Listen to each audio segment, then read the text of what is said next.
Welcome to Man Does Tech, where I solve the problems you didn't even know you had. You start by powering off the iPad and positioning it face up. This prevents short circuits. Once done, apply gentle heat along the top edge to soften the adhesive. A hairdryer or heat pad for 60-90 seconds works.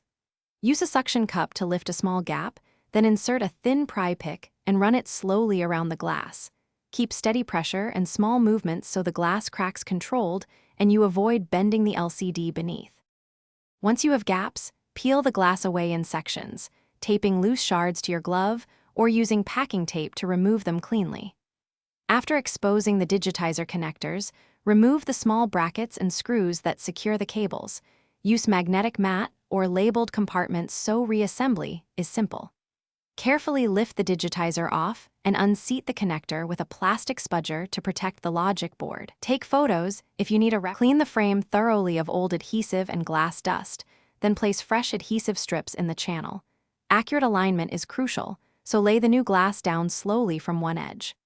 Once the digitizer is connected and screws are back, press evenly to seat the adhesive and wait a few minutes before powering on.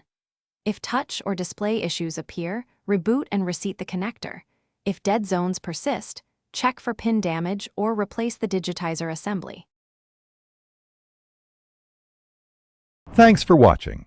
If you found this helpful, don't forget to like and subscribe.